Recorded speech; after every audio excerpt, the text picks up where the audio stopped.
दोस्तों, आज के समय में सभी लोग किसी न किसी रूप में मांसाहारी भोजन का सेवन जरूर करते हैं। परंतु क्या आपने कभी सोचा है कि जो मनुष्य मांसाहारी भोजन करते हैं और फिर ईश्वर की पूजा करते हैं, क्या ऐसे मनुष्य की पूजा ईश्वर स्वीकार करते हैं? अगर नहीं सोचा तो आज मैं आपको इसी सवाल का जवाब बताने जा रहा हूं, जिसका वर्णन स्कंद पुराण और भगवत गीता जैसे हिंदू धर्म ग्रंथों में विस्तार से किया गया है कि मांसाहारी भोजन सात्विक लोगों के लिए सही है या नहीं। तो दोस्तों, आपको बता दें कि स्कंद पुराण के 3 अध्याय में बताया गया है कि जो मनुष्य मांस खाता है उसके जीवन को धिक्कार है। ऐसे मनुष्य को ना तो मृत्यु लोक में सुख मिलता है और ना ही मृत्यु के बाद दूसरे लोक में सुख मिलता है। स्कंद पुराण में यह भी बताया गया है कि यदि भूख से किसी प्राणी की मृत्यु होने वाली हो तो भी उसे मांस नहीं खाना चाहिए। इतना ही नहीं, स्कंद पुराण के अनुसार भगवान शिव उन लोगों की भक्ति पूजा कभी स्वीकार नहीं करते जो लोग मांस मदिरा का सेवन करते हैं। स्कंद पुराण के अलावा वराह पुराण में भी इस बात का वर्णन मिलता है, जिसके अनुसार भगवान विष्णु के वराह अवतार ने पृथ्वी देवी के पूछने पर कहा था कि जो मनुष्य मांस का भक्षण करते हैं, मैं ना तो उसकी पूजा स्वीकार करता हूं और ना ही उसको अपना भक्त मानता हूं। साथ ही भगवान विष्णु के वराह अवतार पृथ्वी देवी से यह भी कहते हैं कि जो मनुष्य मछली या दूसरे पशुओं के मांस का सेवन करता है, मेरे लिए उससे बड़ा अपराधी और कोई भी नहीं। इसके अलावा भगवत गीता में भगवान श्री कृष्ण ने यह भी बताया है कि मनुष्य को क्या खाना चाहिए और क्या नहीं। भगवान कृष्ण के अनुसार मांस एक तामसिक भोजन है, जिसके सेवन से मनुष्य की बुद्धि क्षीण होने लगती है और मनुष्य अपनी इंद्रियों पर से नियंत्रण खो देता है। उसके बाद मनुष्य ना चाहते हुए भी कई तरह के अपराधों का भागी बन जाता है।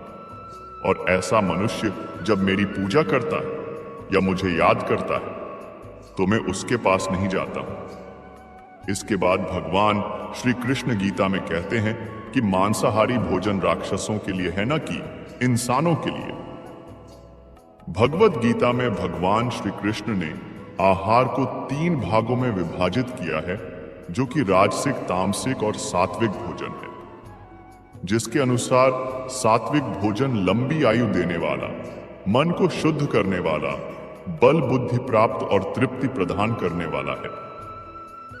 हिंदू धर्म में मांस खाना सही है या नहीं, इसके बारे में कई लोगों को भ्रम है और इसका मुख्य कारण यह है कि लोगों को धर्मशास्त्र में वर्णित ज्ञान का ना होना। कुछ भक्षण को जायज ठहराते हैं, लेकिन यह सच नहीं है। सच तो यह है कि वेदों में स्पष्ट रूप से बताया गया है कि पशु हत्या अर्थात पशु बलि पाप की श्रेणी में आता है। वेदों का सार उपनिषद और उपनिषदों का सार भगवत गीता है, जिसके अनुसार वेदों में मांस खाने को स्पष्ट मना किया गया है। वेदों में बताया गया है कि जो मनुष्य नर, अश्व अथवा अन्य किसी पशु का मांस का सेवन कर उसको अपने शरीर का भोग बनाता है, गौ की हत्या कर अन्य जनों को दूध आदि से वंचित करता है, उससे बड़ा पापी इस सृष्टि में कोई भी नहीं।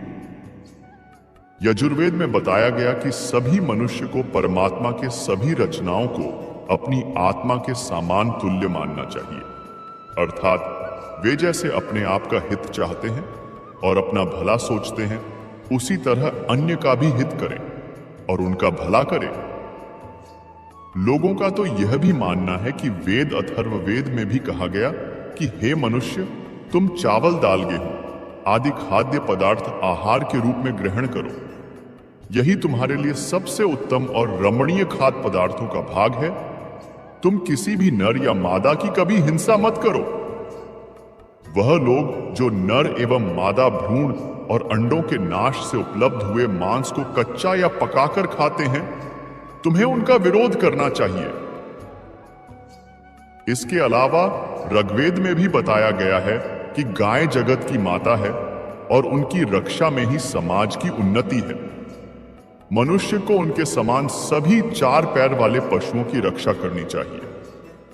वहीं गरुड़ पुराण में भगवान विष्णु पक्षीराज गरुड़ को एक कथा सुनाते हुए कहते हैं कि जो मनुष्य मांस का भक्षण करता है या फिर मदिरा का सेवन करता है, उसकी भक्ति या फिर पूजा कोई भी देवता स्वीकार नहीं करते, और ऐसे मनुष्य को ना ही कोई देवता मदद करते हैं। इसलिए मनुष्य को चाहिए कि वह सात्विक भोजन करे ताकि उसके जीवन काल और मृत्यु के बाद भी ईश्वर की शरण मिल सके। आगे भगवान विष्णु कहते हैं कि जो मनुष्य स्वाद के लिए दूसरे पशुओं की हत्या करता है, उसे मृत्यु के बाद पशुओं की उसी योनि में कई जन्मों तक भटकना पड़ता है, और वह भी उसी तरह मारा जाता है जिस तरह खाने के लिए उसने पशु को मारा था। मित्रों, वैसे भी और भी कई चीजें भगवान ने हमें दी है खाने को, तो ऐसे में जानवरों को मारकर क्यों पाप के भागी बने? गरुड़ पुराण के अनुसार भी मांस खाना पाप माना जाता है। हिंदू धर्म का कोई भी ग्रंथ ऐसा नहीं है जो मांस खाने के लिए प्रेरित करे। गरुड़ पुराण में भी मांस खाने को लेकर काफी कुछ बताया गया है। गरुड़ पुराण के अनुसार जो लोग मांस खाते हैं वह कलयुग में राक्षस माने जाते हैं। गरुड़ पुराण के अनुसार मांस खाना बहुत ही बढ़ा पाप माना जाता है। जो जीव अन्य जीव को खाता है, यह बहुत ही बढ़ा पाप माना जाता है। ऐसे लोगों को भगवान की शरण में जगह नहीं मिलती है। ऐसे लोगों को उनके पाप की सजा दी जाती है। इसीलिए गरुड़ पुराण के अनुसार भी मांस खाना पाप माना जाता है। गीता के एक श्लोक में कहा गया है कि जो व्यक्ति दूसरों के मांस से अपना मांस बढ़ाना चाहता है, उससे बढ़कर नीच और निर्दयी मनुष्य दूसरा कोई नहीं है। और जो व्यक्ति मांस का त्याग कर देता है, वह सब प्राणियों में आदरणीय, सब जीवों का विश्वसनीय और सदा साधुओं से सम्मानित होता है। बृहस्पति जी का कहना है कि जो व्यक्ति मद्य और मांस का त्याग कर देता है, वह दान देता, यज्ञ करता है और तप करता है।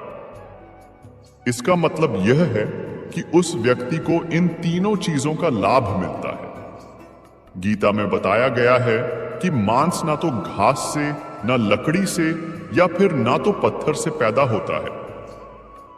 मांस प्राणी की हत्या करने पर ही मिलता है। इसलिए मांस खाने में दोष है, और जो मनुष्य मांस का परित्याग कर देता है, वह सब प्राणियों में आदरणीय, सब जीवों का विश्वसनीय और सदा साधुओं से सम्मानित होता है।